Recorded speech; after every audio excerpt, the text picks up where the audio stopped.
Okay, well this week, instead of the Eye of the Tiger, it's the final countdown. Exactly.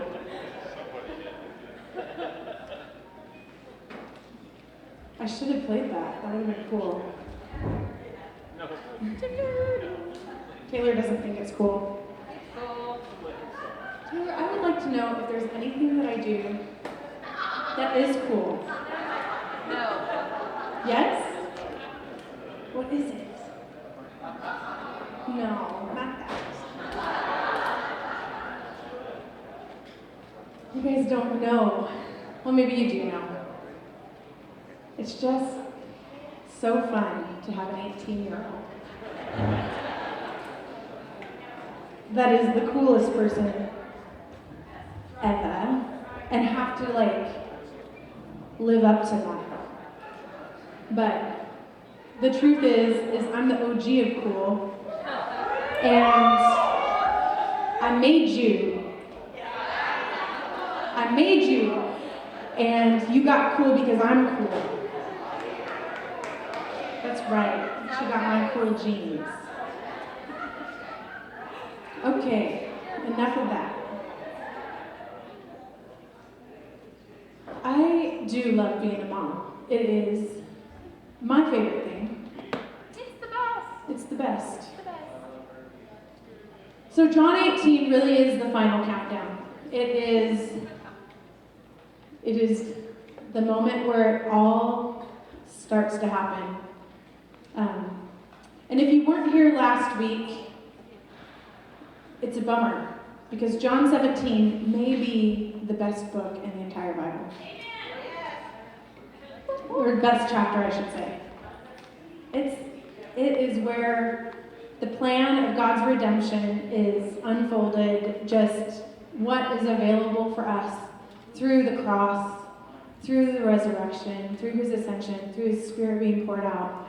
John 17 declares what is available to us, and it's just absolutely incredible. So I'm just going to give you a little tiny recap, because we can't have the same perspective about John 18 unless we connect it to John 17. So John 17 is where Jesus prays his last prayer before going to the cross over the disciples, and he prays it for us, for you, for me. And the words that Jesus prays are what I said was his big pregame hype. It was, and that may seem sacrilegious to say, but it was really this declaration that fed him in the moments that we're going to read today.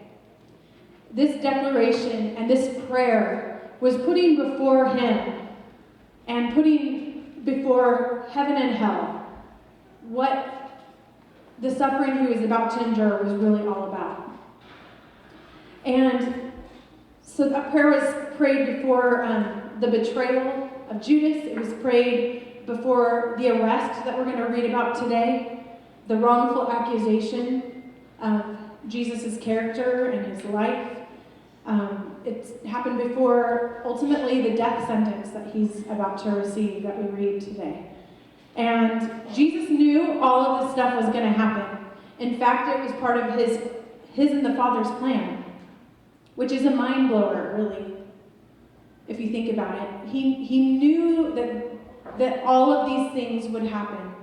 And he had been doing everything that we have read about in all of the previous chapters of John. It was all him executing this plan, putting it in motion, and every single thing that he had done up until that moment was to carry out the plan that he and the Father had made. And they made it all the way back in the beginning, in the garden, after Adam and Eve took of that fruit. And then they had the knowledge of good and evil. So all of the days of Jesus' life, he had this plan of redemption and restoration in his eyes. I want you to see that as we read this chapter today. All of the days of Jesus' life, he had this plan that we are about to read, in his mind's eye, he had this plan of restoration and redemption in front of his face. And it was the plumb line for every single day of his existence. Every choice that he made, every step that Jesus took, every yes that he gave. And it led to this prayer in John 17 that we read last week. His pre-game hype, his pre-battle war cry. It was not only a prayer so that the disciples would know what was about to happen and what was available for them, but it was also to solidify in himself. And just go with me here. Can you imagine when we read this chapter 18, what Jesus had to go through? He had to have something. And you know that scripture that says that, we were the joy that was set before him, that he would endure the cross. I believe that this John chapter 17 is him putting the joy before him of what was available to us. Face to face, opening up a face-to-face encounter for each and every one of us, for Holy Spirit to live on the inside of us, that we would be one with the Godhead, that we would know the same love that Jesus and the Father and the Spirit experienced. And it solidified within him just why the cost of the cross was worth it. So I love John 17 because of that. And how many of you have thought about that invitation this week as you've gone? I hope you've thought about it. Just, hey, face to face. I could be face to face with the Godhead right now. Should shift everything about the way we live our life. So today we're going to read the road to the cross. And you guys, the plan is in motion now. And you will see at various points in this chapter that Jesus could have hit the abort button at any time. He could have stopped the plan and said, I'm out. We're going to have to figure out a new plan. But John 17 solidified in him, there's no abort button left. I have to do what I'm about to do. And I'm willing to do what I'm about to do. And I joyfully do what I'm about to do because of you. Because of me. Because of the love that he has for us. And the relationship that he wanted to make open for every single one. I love that statement, for those that are to come. That means my future grandchildren have this opportunity. Their future children and grandchildren have this opportunity. Each and every one of your generations to come are invited into this same relationship with God. And for generation after generation after generation, leading up until the cross, God was external. He was rules and law. That's the relationship that people... There was a few that found him in that face-to-face. Moses, David. There was a few. Enoch, obviously, because he just went. You'll find a few that found the key to relationship with God outside of the law. But until the cross, it was a different story. And so I want you guys to think about this as we read John chapter 18. Look for where Jesus could have now and how he chose to embrace, as he even says, the cup of suffering for you and for me. So, and in our world, how many of you want to avoid pain at all costs? I do. I hate it. Whether it's just being inconvenienced. Anybody like to be inconvenienced? Justice does? No. No one likes to be inconvenienced. Nobody likes to be uncomfortable. Nobody likes to diet. Nobody likes to... Justin likes to work out. And there's a few people that do enjoy working out. But most of us do it begrudgingly because it's good for us, right? I do. I would not choose to work out. I would choose to watch Survivor from my couch and watch them be really incredibly athletic. I don't want to do Survivor either. That looks really uncomfortable. The mosquito bites alone would send me over the edge. But this is not the way of our world, to be inconvenienced, to be uncomfortable. We want to get rich quick scheme, right? We want the quick fix. We want to get out of jail free card. All of those kinds of things. You name it, but Jesus, he did not go that way. And he was the one person that could. But he took the blows that he didn't deserve, and he took the accusation that was not meant for him. And he's just incredible. He's our hero. I'm going to read a lot of the translator's notes today as well because they're really rich. So let's just jump into John chapter 18 and think about those things as we read. I got to find a little lit location here. Okay, after Jesus finished this prayer, the one that we just read last week, he left with his disciples and went across the Kidron Valley to a place where there was a garden. Judas, the traitor, knew where this place was, for Jesus had gone there often with his disciples, and the Pharisees and the leading priests had given Judas a large detachment of Roman soldiers and the temple police to seize Jesus. Judas guided them to the garden, and all of them carrying torches and lanterns and armed with swords and spears. Jesus, knowing full well what was about to happen, went out to the garden entrance to meet them. Stepping forward, he asked, "Who are you looking for?" "Jesus of Nazareth," they replied. And now Judas, the traitor, was among them. And he, Jesus, replied, "I am he."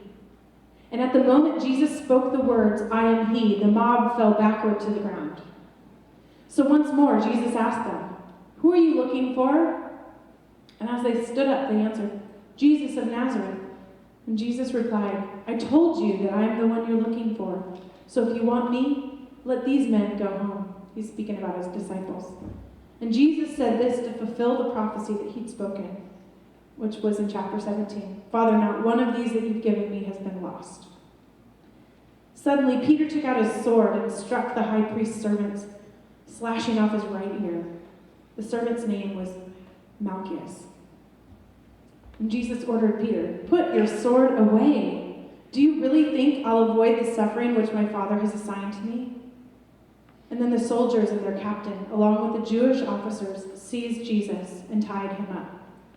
They took him first to Annas, as he was the father-in-law of Caiaphas, the high priest that year. Caiaphas was the one who had persuaded the Jewish leaders that it would be better off to have one person die for the sake of the people. Do you remember that earlier in John when Jesus was ticking everyone off with miracles and he was creating a stir, and he said that then, that'd be better to have this one put to death so that the people wouldn't get out of control.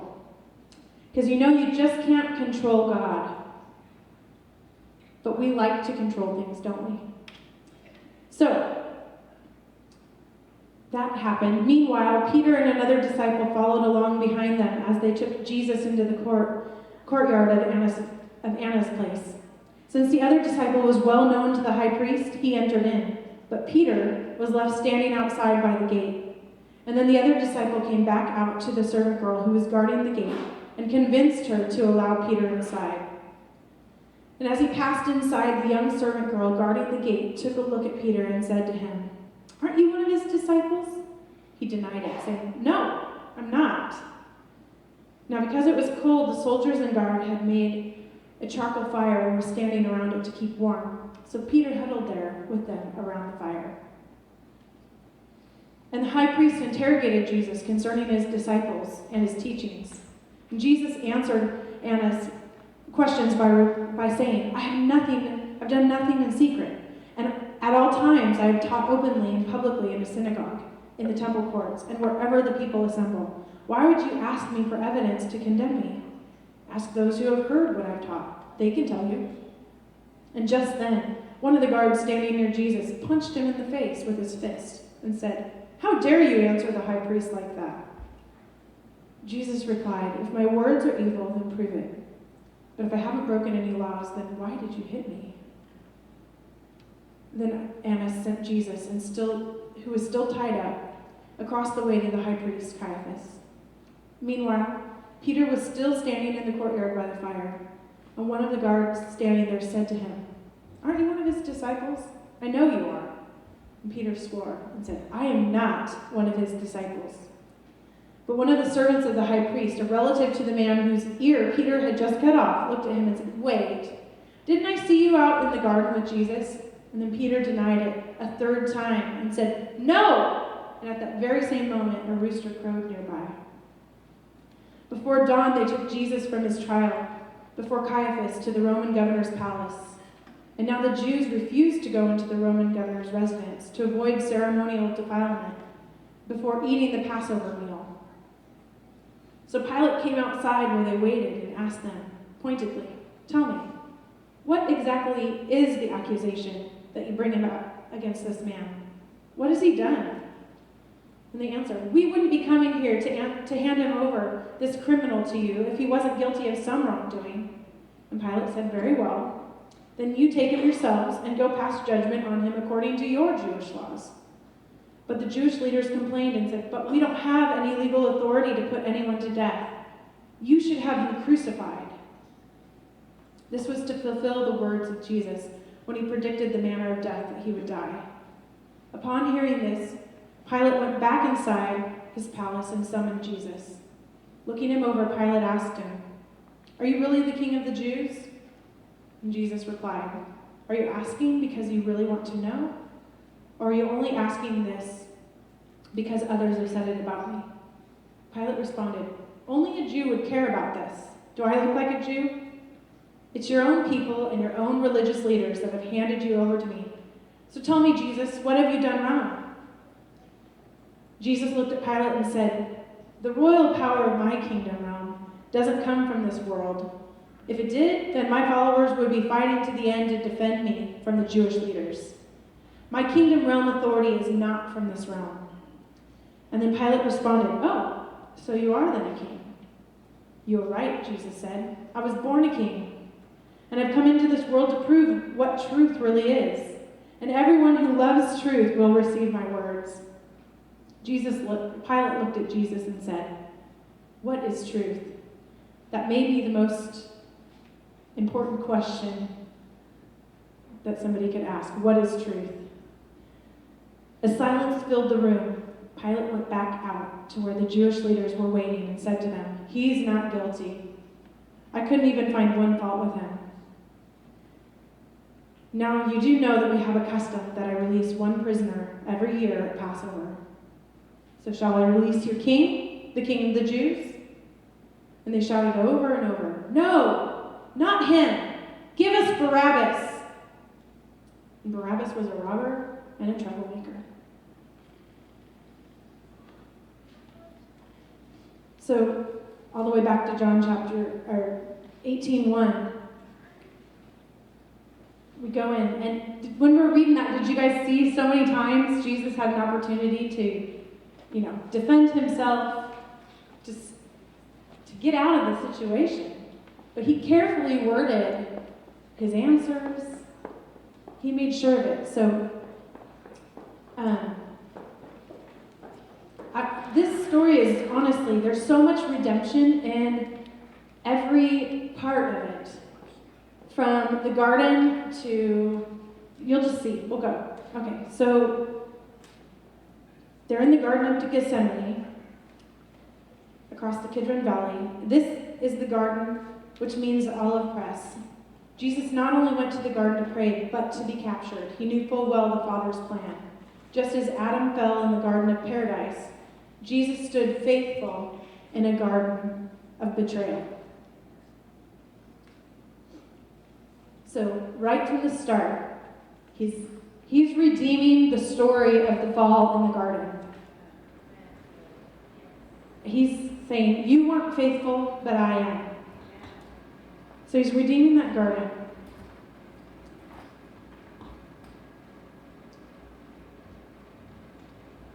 I'm going to grab my phone, actually, because there's some better notes. Hang on just a second. Tay, can you give me my phone? You find it for me and bring it. The other thing about this is the Kidron Ravine is the path that David took when he was forced to flee Jerusalem because of the betrayal of his son Absalom. And David went up the Mount of Olives weeping. Jesus also went from that same place. Thank you. He was not weeping, but he was carrying sorrow. And that whole thing of this is the cup of sorrow. And he embraced it. David went to save himself, and Jesus went to save the people of the world.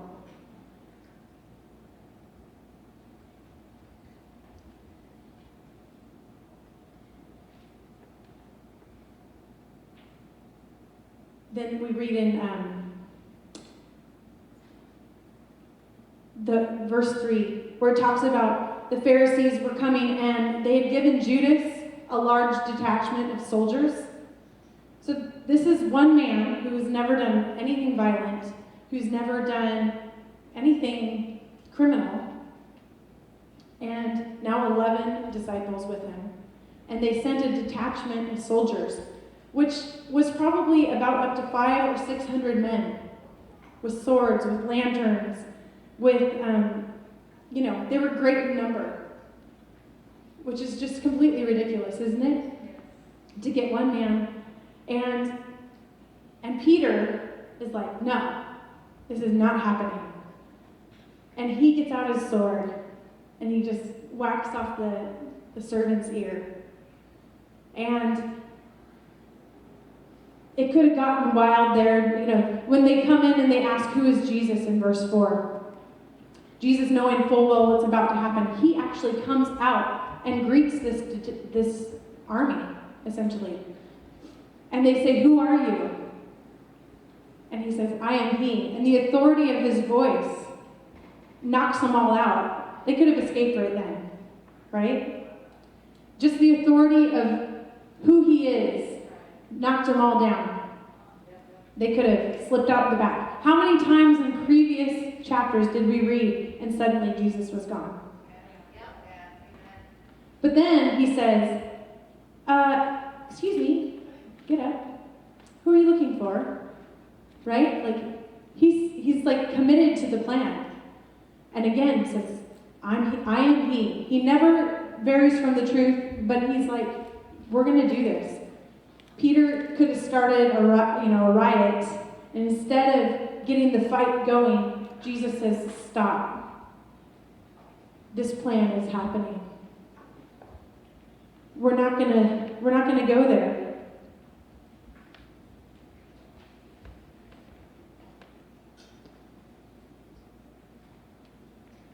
So when they couldn't have seized him without his permission. You guys get that?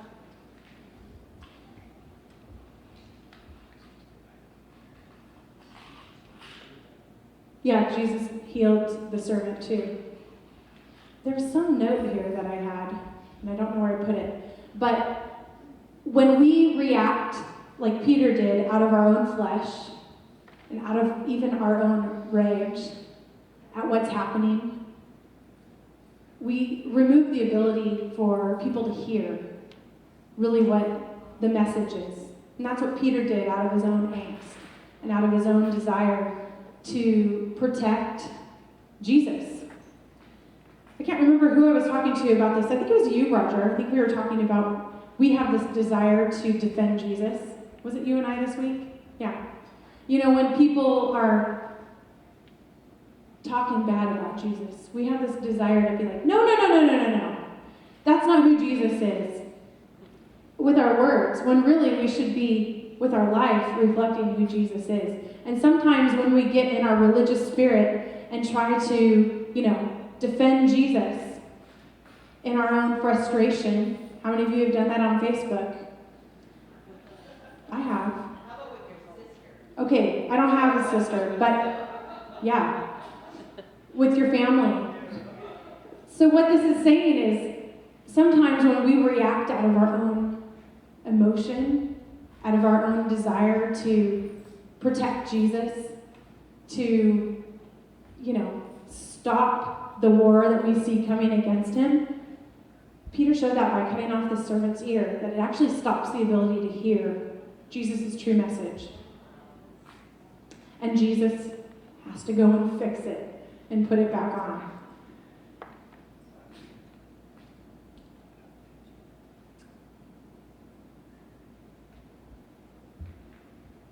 My notes today are really bad, so bear with me. I'm still cool. Thank you, Kathy. Okay. So Jesus is saying, the plan is in motion. I've made my decision. Nothing can stop it. And you see that again in the way that he responds to the high priest. He's saying, he's asking them, what is it that you're really condemning me for? He wants to hear them say it, but he's not trying to get out of it. And then when Pilate questions him, he doesn't say, I'm the king of the Jews. He carefully crafts his words. He is a king. There's no denying it. This reminds me, and I honestly don't remember, I think it's in Proverbs, but it says, when an accuser is taking you to court, agree with them quickly. Just say yes or no. Yeah. Jesus said that? It's not in Proverbs? It's in Proverbs. Jesus probably did say it. He certainly modeled it. But that's a real thing. We can do that with the accuser of the brethren too. When the enemy is chattering in your ear and he's saying, I'm going to accuse you of this thing. I'm going to throw shame on you today. Just agree with him quickly. We do this in Sozo sometimes. It's like, oh yeah? Yeah, so? Maybe I am angry. You just agree with it. Because maybe there's some truth to it sometimes. Or we don't have to use angry. Maybe I am a bad mom. But God loves me. I'm loved and accepted by God. Or whatever the accusation is. It just diffuses its power over you. So, does that make sense what I'm saying? When the enemy tries to take you to court, agree with him quickly. Not to say, okay, I have to live under this label now. Just agree with him quickly so you can dismiss it quickly.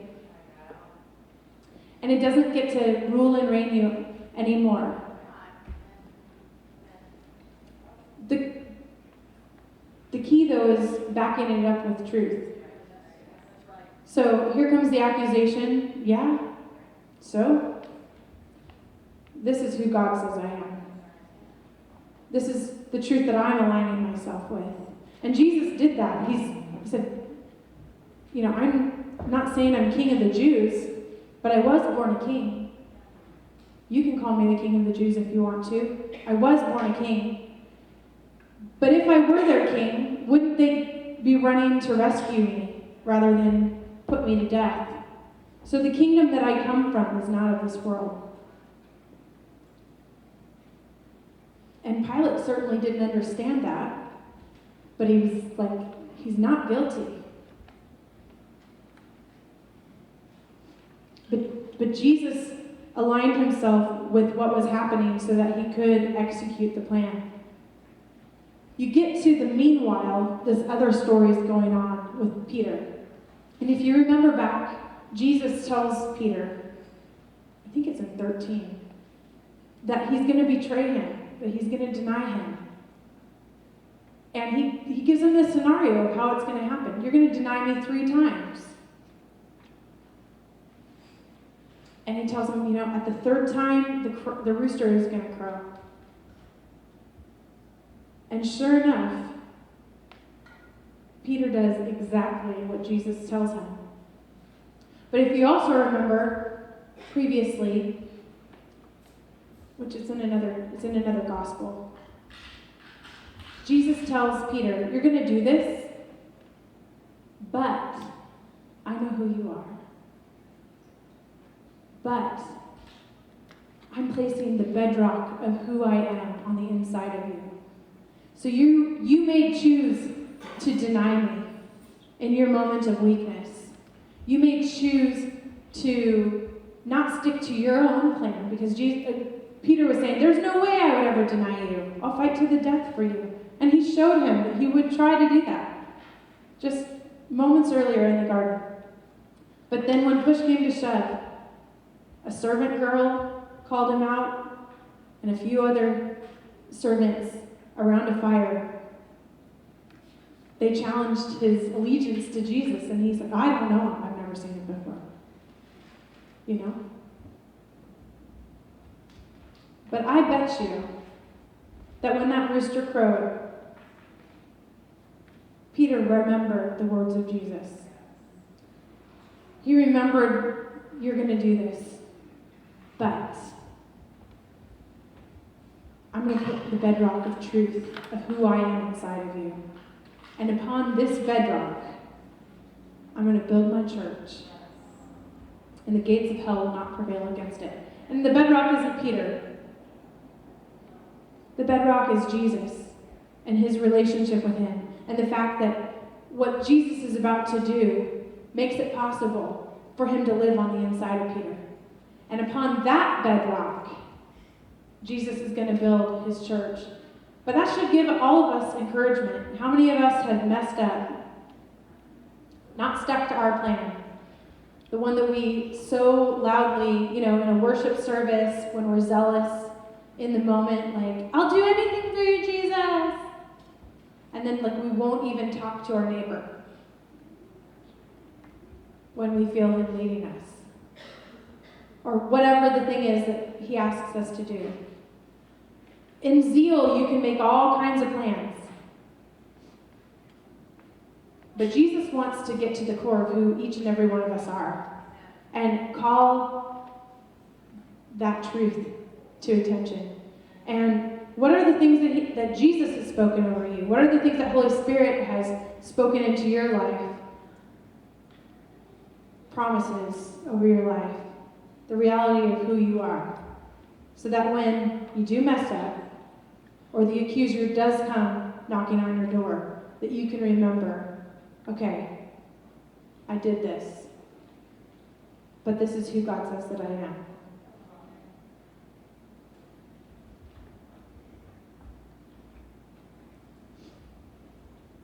It says as much about Peter as it does our own human frailty, because are we his disciples? We are. So, Peter had this whole thing, but once he saw the cross, and he was carrying shame until the cross happens, Peter carried shame.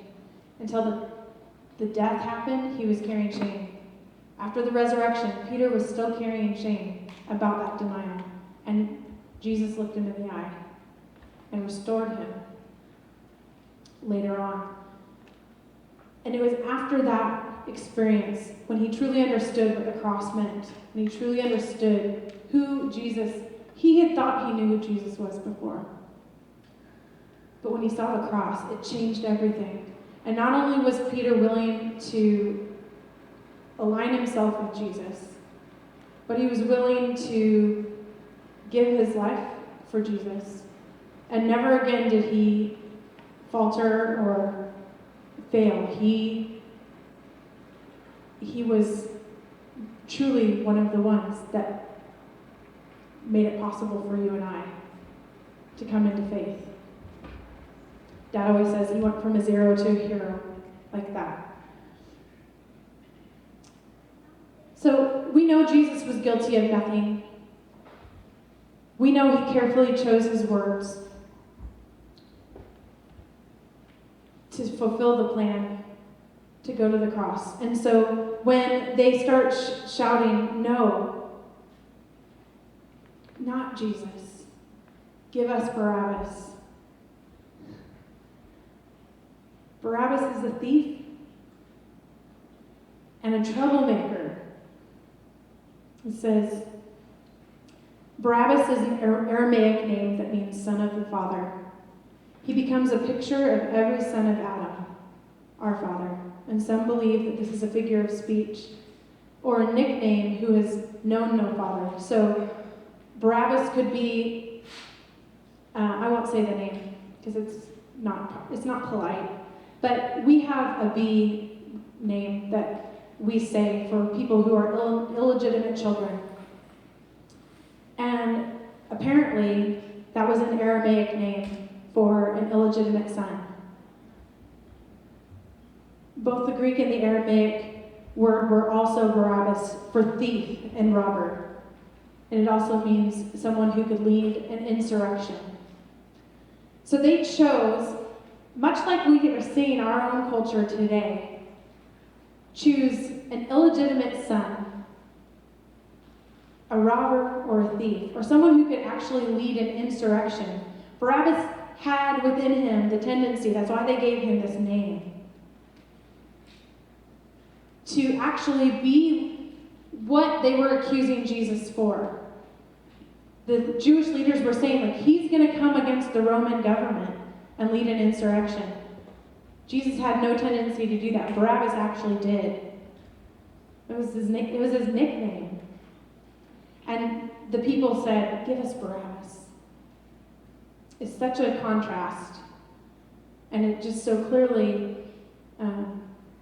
indicates the heart. Jesus was so pure. We said it today. Holy, holy, holy. That's who he is. He's holy, holy, holy. Barabbas was not. But Jesus submitted himself to this process, to this plan, so that we wouldn't be illegitimate children. But it was the great buyback. How many of you know my friend Ramona Matheny? A lot of us do.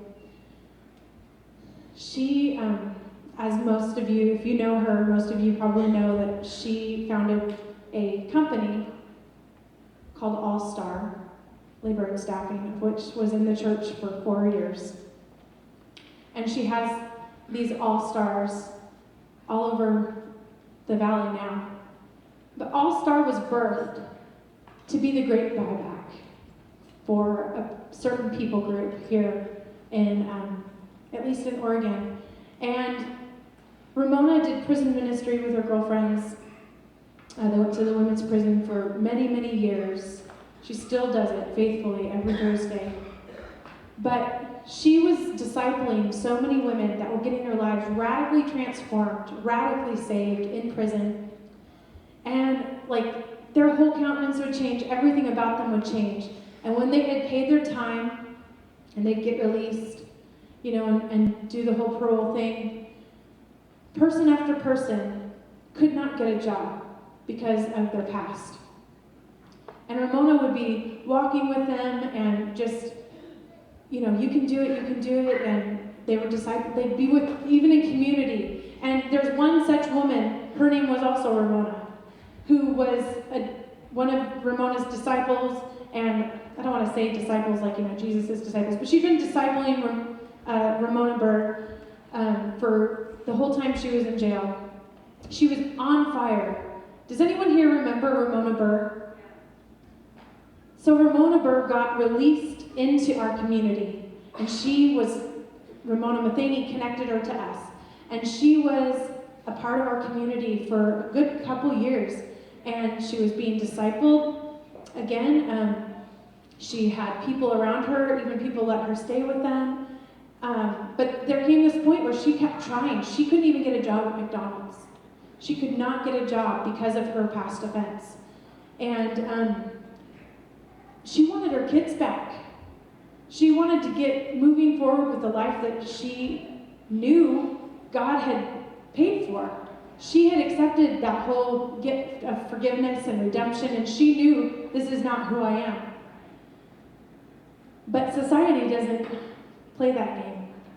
And so Ramona, because of who she knows God to be, because of this, even just John chapter 18, seeing Jesus faithfully go after the plan so that John chapter 19 can happen, where Jesus goes to the cross, so that John chapter 20 can happen, where the resurrection happens, so that we get to live in the fruit of what Jesus did. Ramona knows that great buyback is what Ramona Burr is worth. And this woman could not get a job. And the only way she knew she could make money was her old pattern. So this was Peter happening right now. It's like, I'm going to go back. When Peter messes up and Jesus has gone to the cross, Peter goes back to what he knows. We'll hear that story later. He goes back to fishing because he's like, what am I going to do now? And Ramona was like that. She's like, I don't know what I'm going to do now. So she went back to what she knew before, and she got arrested. And here's a woman who is passionately in love with Jesus, knowing this is not who I am. This is not what I'm supposed to do, but I need to make money. And she ends back up in jail. And Ramona Matheny is like, this is not right. This is not right. And before she could do anything about it, Ramona Burr actually got sick in jail and died in jail. Far too young, never reunited with her kids, never lived the life that she was supposed to live, which is the heartbreak. And Ramona Matheny said, that is not who God is, and that is not the life that he paid for. What can I do about this? So she started All Star, which was a second chance employer, whose specific goal is to give second chances to people who have been incarcerated and give them jobs. And she goes and she hunts for people who will hire, and she vouches for these people, and she pays the high price of insurance, and she does all those things. And when people asked her why she did it, she said, because when God buys back, he pays in full. And that, to me, is what this story is in John 18. When God buys back, he pays in full. There's no, you have to go back to your old life. He pays the price for us. Sets us on a new path. And even though we may have screwed up royally, even though we might want to go back to our old way because it's familiar, it's what we know, it's what others say we are. Can you imagine what it was like for her to go to a job and have someone say, I'm sorry, you're a felon. We can't hire you. I'm sure you're a great person, but you're a felon. Stamp, you're a felon. You're a felon. You're a felon. That's your identity.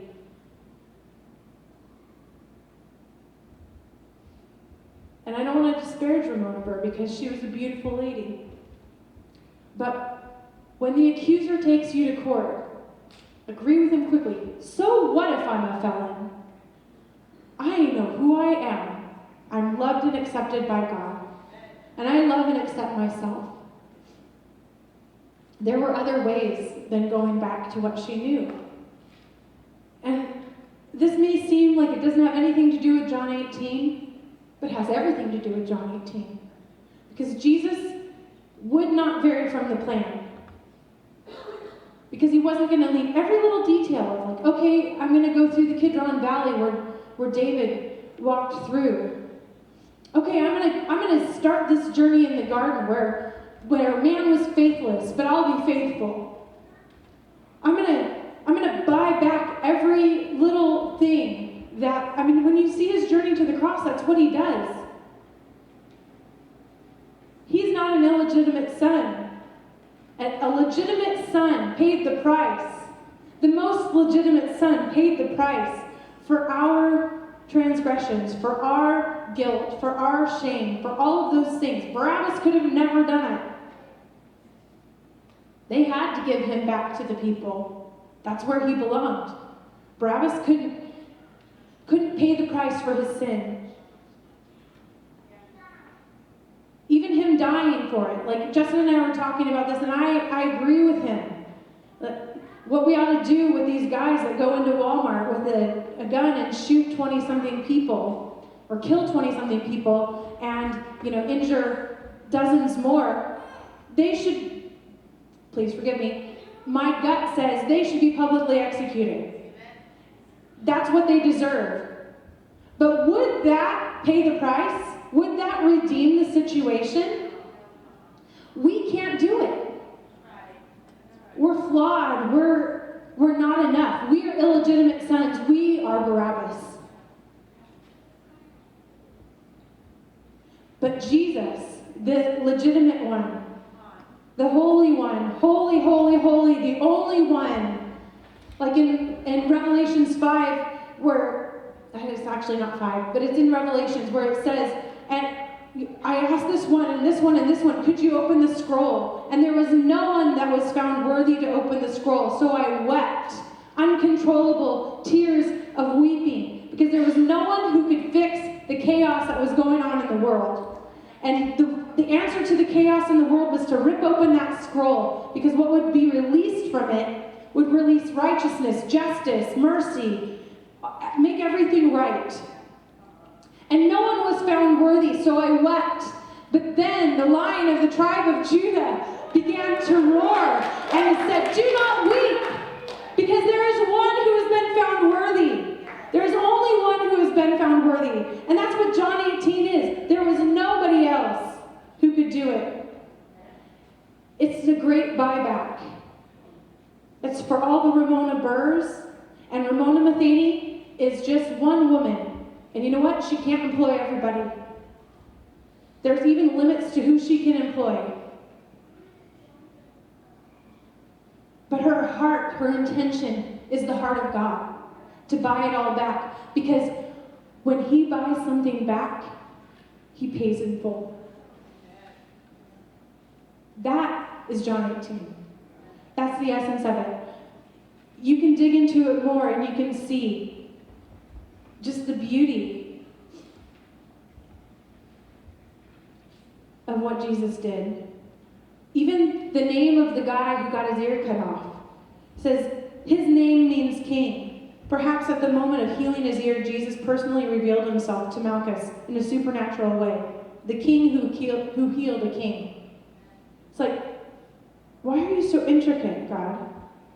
Why does these little things matter? Because when God buys something back, he pays in full. He doesn't miss a thing. Not one little thing. So,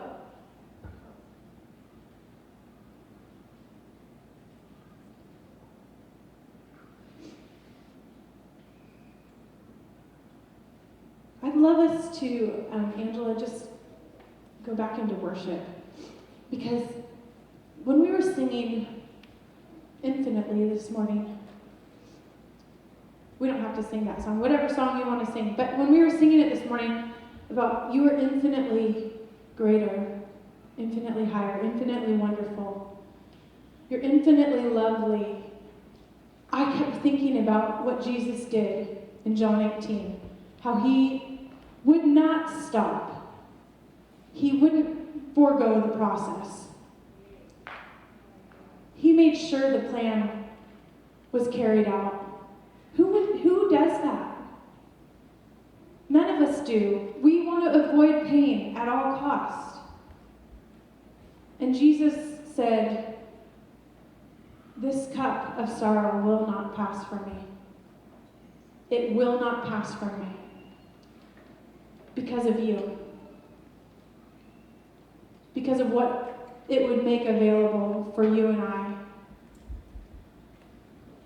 Because when we truly understand who we are, and that no accuser can rattle our cage or deter us from who God has created us to be, we will link arms with one another. We will declare, holy, holy, holy, and the earth will shake, and the ground will move, and the heavens will open, and the atmosphere will change, and his kingdom will come, because we carry it, because we carry an open heaven, because he made an open heaven for us. So let's stand, and let's just go back into worship. And I want you to think about who Jesus is. There is no one like you, Jesus. There is no one like you in all the earth, God.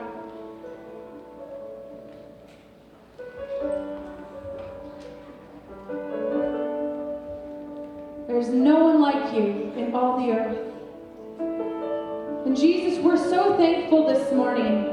God, we just want to worship you out of our heart of adoration. We want to respond to the way that you responded and moved on our behalf. That you did not divert from the plan. That you did not stop until you saw it accomplished. And God, we'll continue to read and we'll continue to experience the depths of your love for us because you said yes to the cross. You said yes to the great buyback, God, because what you buy back, God, you pay in full. And we can't do a thing to earn it, and we can't do a thing to deserve it, but God, you did it anyway. And so we just want to say yes to this free gift that you poured out for us, Jesus. We say yes to what you did, the way that you made open for us because of the cross, because of the resurrection, because of your Spirit being poured out. God, we want to worship you right now. Our hearts respond to this holy, holy, holy God. There's no one who's been found worthy but you. There's no one who's been found worthy but you. Only you are worthy to take the scroll and open it. Only you are worthy because you were the Lamb that was slain before the foundations of the earth. We respond to you now. Just begin to lift up your song to the Lord of thanksgiving.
There's two things that I want to ask.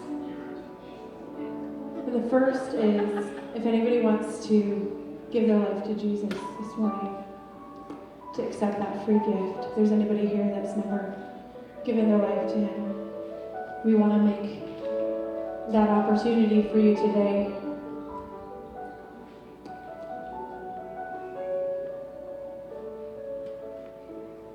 And while you think about that, don't think too long, because it's the best gift that you will ever be given. But to each of us who've already received Him, to each of us who already declare and believe, call ourselves sons of God, followers of Jesus, disciples, I just want to challenge us this morning. Dad heard the Lord say something that is sobering. And just the state of our nation and the state of affairs, the church must rise up. And you know what? Not just rise up in a political way, but in the spirit.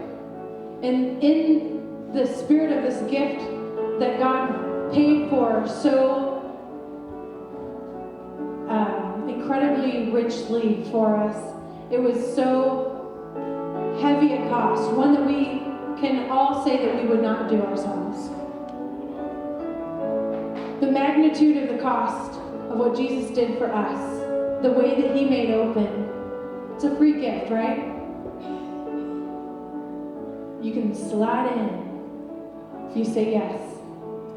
But to be the kind of people who turn the world upside down, to be those ones that live intimately connected to Him, face to face. To be those ones who, like Jesus, do the will of our Father. Who, like Jesus, point people to the Father and say, this is the way. This is the love. This is the life that you can have. We have to embrace the fullness of His Spirit that's being poured out even now. It hasn't stopped. It didn't just happen at Pentecost and say that will do you. It's still being poured out right now. And there's been moves of God and moves of God and moves of God, and people say yes in little spurts and starts. But what is needed is every single person to understand the reality of who we are. Like Peter understood finally, and he stopped running, and he stopped going back to what he knew. And he stopped fighting in his own strength, and he committed himself to walk like Jesus walked, and even greater things. His shadows healing people.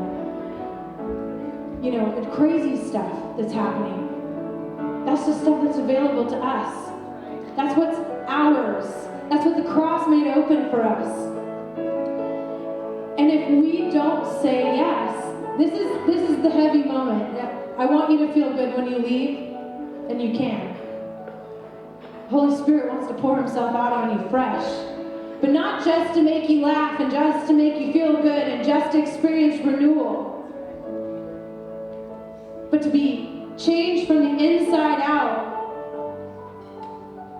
so that we can shift the atmosphere of the world that we live in, so that we can release the kingdom every single place our feet hit.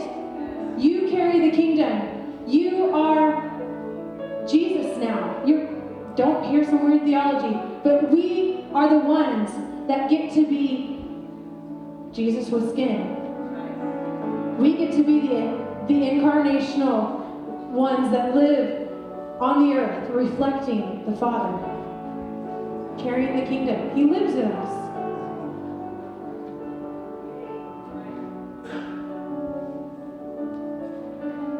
The Pharisees, the religious leaders of that day, didn't see him. They knew the Bible inside and out. They went to temple all the time. They did all the right things. They did all the right things.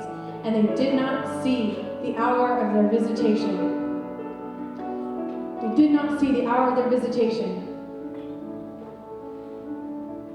That's all throughout the Bible, where people miss the moment of their visitation. And we have a visitation upon us. If we'll just open the door and say yes, and allow our lives to be inconvenienced, and allow our schedules to be rewritten, and allow our desires to be shaped and formed by the one who shaped and formed you. To truly become one. And I'm talking to myself. This isn't a shame on you. This is not a shame on anyone. This is an invitation, a way that was made open to us. Friends, if I just don't know, I don't want to know what will happen if sons and daughters of God don't rise up. It's time. It's time to stop messing around.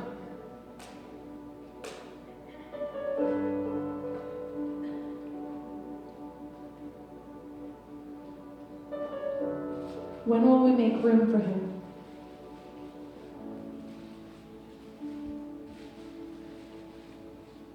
And when will we live in the fullness of all that he paid for? The cost was great. I want to do it. I want to do it.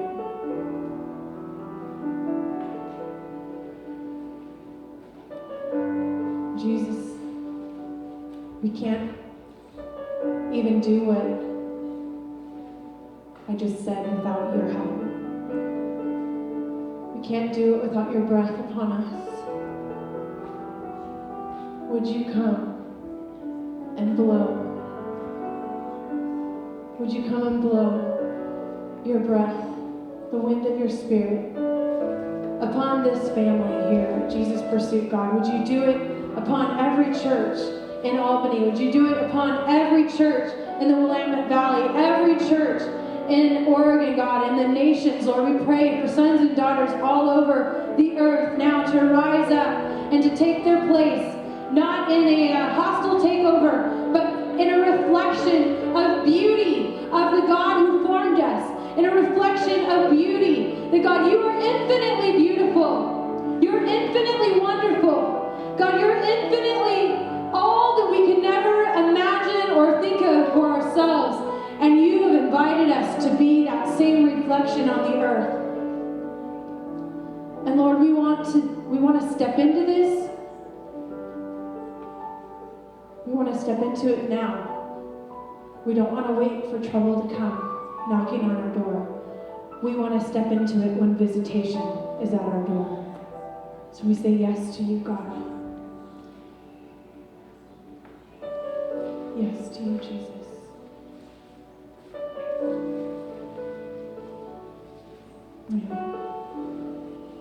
We love you, God.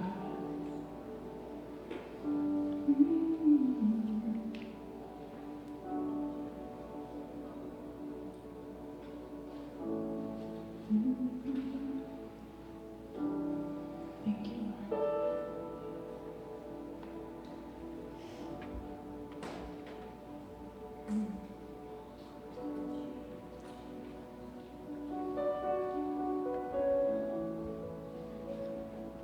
Thank you, Jesus.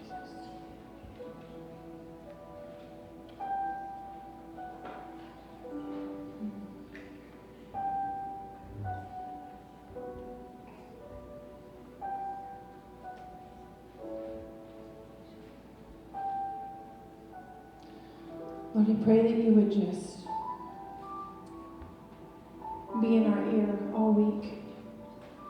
You would be in our ear all week, God. This is going to sound really stupid, but I went with the kids and some friends to go see Lion King, the new one, this week. There's a scene in the movie where Simba is in hiding, and the little lion, he's in hiding, and he's become this big lion, but he still feels like a little lion, and he's hanging out with a meerkat and whatever that boar is, is he a warthog? A warthog. I just don't know what they got. He's like hanging out and he's become a vegetarian.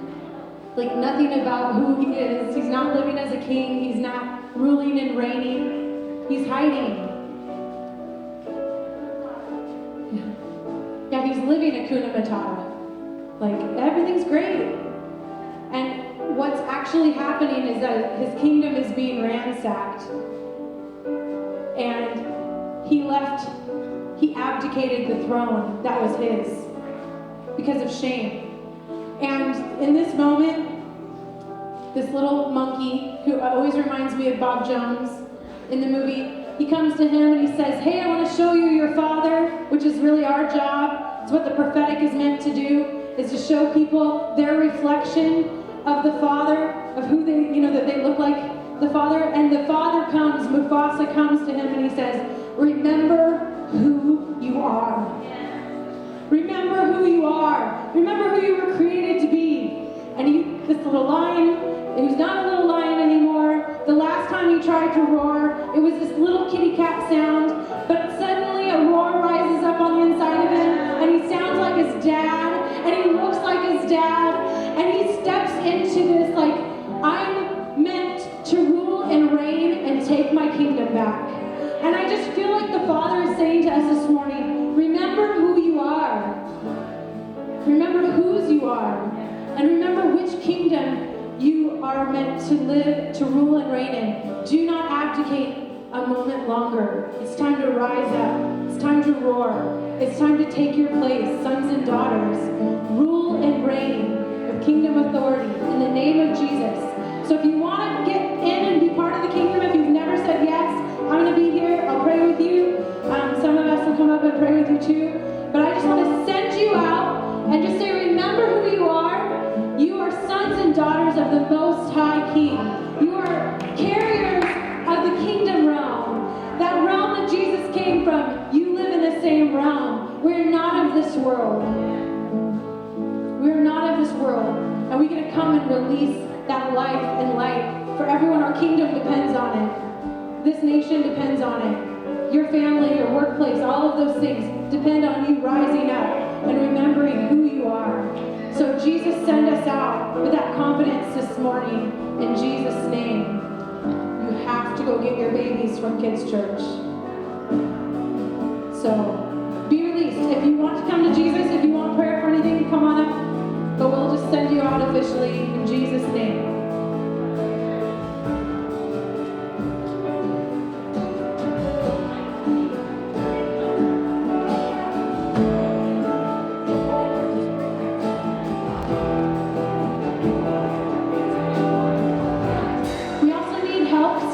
Chairs, because we're going to clear this room out for the block party and the backpack giveaway, the school supplies, because we're going to start setting up the students tomorrow. So if you're here and you are able, We want to take each row and stack each row 8 high. And then we'll take them off. So if you can help us with that, we would super appreciate it.